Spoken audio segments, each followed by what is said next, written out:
and welcome back to another episode from Bad Hair Adventures. This is lockdown episode 3. Just want to throw a quick thank you and a shout out to Ben at London Outdoors. There'll be a link in the description. He gave us a really lovely little shout out in his 1,000 subs video. So what we're looking at today is James's sharp things. I have a massive collection of tools I'm going to share with you. I'll go through each one of them, what I normally take to the woods, what I use them for, aftercare, and then we'll have a bit of a waffle on after that. So do stay with us. So this is my axe. It is a GRANS for Bruks Mears edition small forest axe. I use it quite a lot. I always take it into the woods with me because I'd rather have it than not. There's other reasons, but I'll get into that a bit later. I've had it for 3.5, 4 years, maybe slightly longer. I've never had to rehandle it. It's always been pretty good. I made the leather collar from I bought some leather offcuts for like £3 and a cheap little bradawl and needle, and you can see it's taken some damage, but it still does the job. Protects the shaft. This is one of the items we'll get into aftercare with towards the end of the video. So that is my axe. Next on the block is my Ray Isles large draw knife. This doesn't get used a great deal. I don't do a lot of shelter building, but it's nice to have it when I want to. I'd use it for stripping longer lengths to knock off any dodgy bark or bits that are sticking out, to clean up the poles for more of an aesthetic really, as well as so you don't tear your tarp type thing. It was a Christmas present, and yeah, it's super sharp. This is my MORA Knives hook knife. I've used it for spoon carving and things of that nature. You can't really see it on this, so I'll just bring it in a bit closer. It's a single-edged. Come on, focus. Single edge hook knife. Real simple handle. That isn't rust or anything. Because it's a carbon steel, it just starts staining as soon as you put it anywhere near wood. I've used it a fair amount. It's definitely something that works your hand muscles. But yeah, I don't use that a lot even anymore, to be honest. You only need so many spoons and bowls and stuff. But it's nice to have it again, should I need it. This is an Opinel number 9.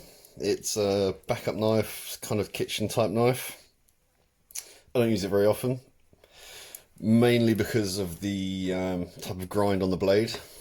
It's super thin on the blade, so it nicks and catches really easy. And it's carbon steel as well, so you have to clean it and oil it every time you bring it home. But it's a nice little knife, really inexpensive. I think it was about £8, and sharp as hell. So now we're actually into my knives. This is probably it is my best and most expensive knife. This is a Chiro's Knives. I think it was a Bushcrafter or something like that. Adrian Evington is the guy that makes it. I'll put a link to his Instagram so you can look at his other work. It's top quality. It's super top quality. It's stainless steel, 4mm. I think that's Mexican Coca-Cola on the handle. And I'll just bring it for a bit of a close-up for you, so you can see. Come on, stop being rubbish. And that grain. It's a full tang knife. It is, it's what I used to call my legacy knife. As in, if I ever have kids, I'll leave them this knife. I'm fairly certain it'll outlive me. But it's stunning. I made the leather lanyard just to make it easier for me to get out of the dangler sheath. Yes, it's beautiful. I don't really enjoy using it a great deal because I worry that I'm damaging it. I'm a bit of a fanny like that. But yes, that's my Chiro's knife. Like I say, link in the description to his Instagram so you can look at his other work. It's absolutely stunning. Here we have a MORA knives heavy duty. Pretty bog standard. I actually bought it as a gift, and I'll probably still give it as a gift. Obviously, with the lockdown, that hasn't happened because we haven't been able to get out. But it's in the collection. It's got a nice feel for an £8 knife. Yeah, there's not a lot I can say about that nobody else has ever said. It's carbon steel. It's pretty... I mean, it's probably the best starter knife that you can buy if you want to get into bushcrafting and things like that.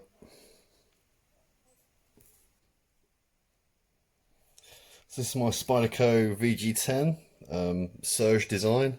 It's a bit of an odd one. We tend to use it in the camp kitchen.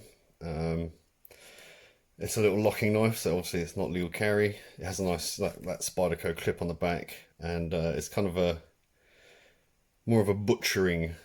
You know, we need to cut some steak or something in the tent kind of knife. It didn't cost me the earth like most Spydercos, and I believe it was only made on a limited run, but I like it. It's got a nice heft and feel in the hand.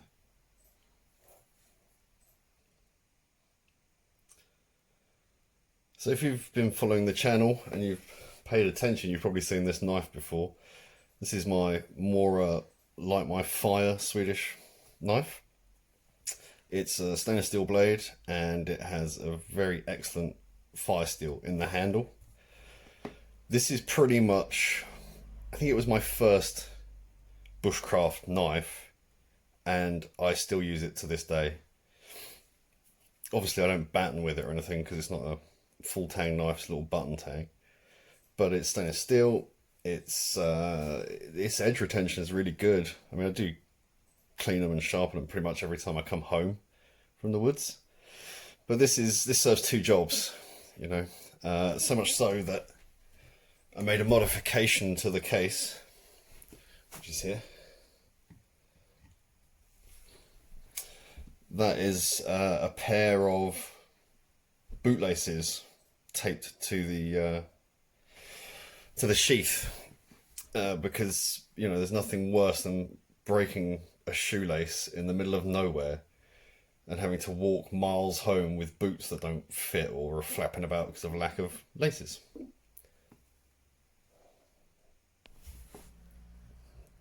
These two are obviously a Victorian Oxford Army knife and a JCB craft knife, or Stanley blade and blade. The Swiss Army knife is always in my bag anyway, and the JCB tends to sit in my car, in my toolbox, for when I have to open big, thick cardboard packages with, you know, that stupid banding that tries to kill you as soon as you take it off. So that's generally in the car in the toolbox, and that's in my bag. So they're pretty much like everyday carries. What to say? They're, you know, they do their jobs admirably. And finally, just this was a gift. It's just a little whittling set. So you've got a relatively decent fleshing knife, little straight blade and a chisel. They're not massively comfortable in the hand to use, but I have used them and will use them for future projects. Then that kind of rounds out and concludes all the different blades that I have.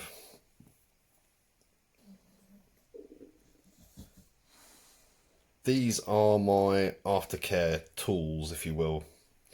We've got a whetstone, like a cheap job, £8 from Amazon, does the job perfect. And then the orange handled diamond sharpener. Also the blue thing in the middle is a stick of Smurf poo, that's what it's called. And just beside that is a strop board that I made from some of the leather that I bought from the other cuts I was talking about earlier.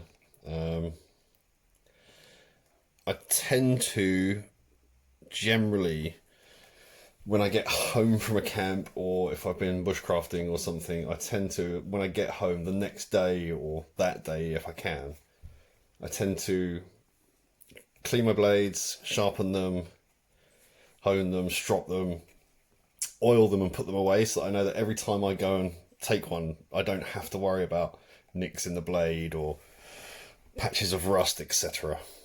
I think maybe it's the engineer in me. Not everyone does it. I'm a bit anal like that, I guess.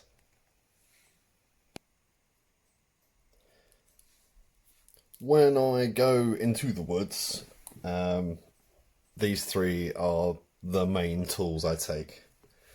There isn't a job I can't do without them. I could potentially leave either the saw or the axe at home and still accomplish everything I would need to accomplish to make pot hangers and things, you know, fire reflector, etc. But I like to carry all three. They